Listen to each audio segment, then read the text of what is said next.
Hello and welcome to my channel. My name is... Oops, let's do that again. Hello and welcome to my channel. If this is your first time here, welcome on board, and if not, I'm really happy to see you again.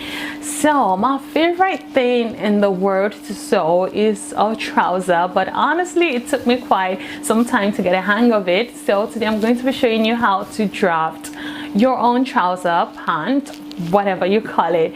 And I do have a tutorial on how I made this maxi, so I will leave a link in the description for you to check that out if you like, and don't forget to subscribe. Let's get into this and I will see you at the end of the video. So here's what we need for our pattern drafting. You need your ruler, you need your pen, you need your scissors, you need your French curve, and of course you need your pattern paper. And don't you dare use your good scissors to cut paper. The first thing you want to do is draw a straight line which will be 3 inches away from the edge of your pattern paper, as you can see, hopefully. Okay, and the next thing that you want to do is determine your waistline. This is your waistline, and then your hip line and your crotch line, your knee line and your ankle line. So this is going to be my waistline, no doubt. And my hip line, you just measure from your waist to your hip, and in this case it's 5.5 for me, so I mark it down here. And my crotch is 9.5, that's what I use.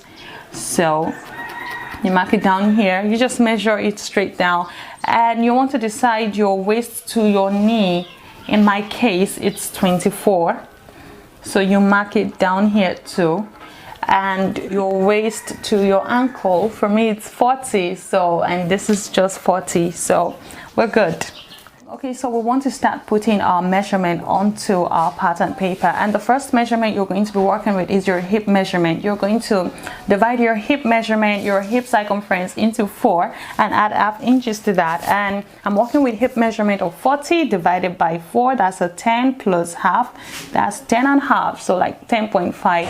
And then you mark it right here, and then you extend that line, you draw a line and square it off up onto the waistline and onto the crotch line, so it's like having one square or rectangle. I'm just going to do that. So I have measured my hip circumference, divided it into 4 and marked it right here, and extended the line up onto my waist and down to my crotch. The next thing you want to do now is extend your crotch line. This your crotch line right here. Extend your crotch line by 1/20th of your hip circumference. Just 1/20th of your hip circumference. You can use your calculator if you don't like maths, and that's going to be 2. It's like saying 40 divided by 20. Yeah, so I'm going to extend here by 2.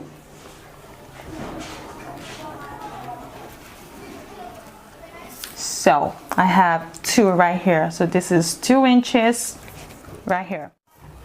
Now you want to take out ½ inch from the waistline. It just helps it fit better, so you mark out ½ inches here, and you create a curve connecting your new waistline to your crotch area right here, and you can do that using a French curve.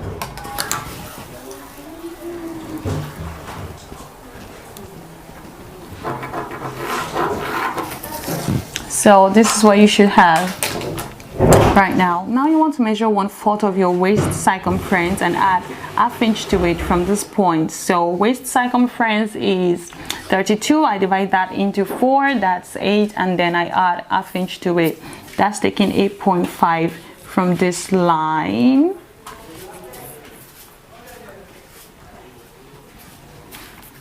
.5. That's because I'm not putting darts in it. If I wanted to put in darts in this trouser, then I would consider that. And now you want to join this waist measurement to the hip line and then to the crotch.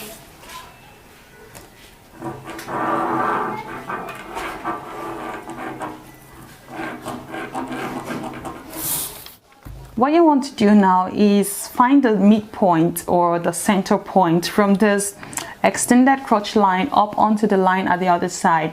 And this is a 12.5 for me. I divide that into 2, and that's a 6.25, so I say 6.3. So you mark it right here, and you're going to extend it up to the waist and down to the ankle, and that is going to be your line of balance. It's a very important line. So again, this is our center line, and this is the knee line. You want to put in 1/4 of your knee circumference and add 1/2 inch to that. My knee circumference is 16. I divide that into 4, that's a 4, and I add 0.5, so that's 4.5. So you just want to measure that here from the center line to this end, 4.5, and then you repeat the same thing at the other side, so another 4.5. So this is our knee circumference, and then you do the same thing for the ankle. So I had to bring the paper really close, and this is my ankle line, and then 1/4 of your ankle circumference. My ankle circumference is 12. I divide that by 4, that's a 3, and then I add 0.5. So from your line of balance again, you measure out 3.5, and then from the line of balance to the right, 3.5. So you just do that to the left and to the right. What you want to do now, this is our pattern paper, is join these lines. You connect them, and you already have a guide, so it will be really easy for you to do. So here's a summary. This is our waistline, our hip line, our crotch line, our knee and ankle line, and then we extended the crotch line by 1/20th of our hip circumference, and then we marked out our waist circumference, and we created a line of balance by finding the midpoint from the extended crotch line to the other side. And from the line of balance, we measured out our knee circumference to the left and to the right, and we did the exact same thing for the ankle. And now we're going to join this line, that is join from here to the knee line and then to the ankle line, and do the exact same thing here. Join this crotch line to the knee line and then to the ankle line, and you're done with the front piece. Just cut it out. I wanted this video to be really in-depth, but I didn't want it to be too long. I hope that you can bear with me. I will be uploading a subsequent video on how to cut the back piece of the trouser to guarantee the right fit. In the meantime, if you have any questions from this video, let me know in the comments. I'm more than happy to respond to them in the subsequent video. And if you like this video, as always, give it a thumbs up and share with your friends who would be interested in this kind of project. Remember to subscribe if you haven't already, and I will see you next week for the other part of this video. Thanks for watching this one. Bye.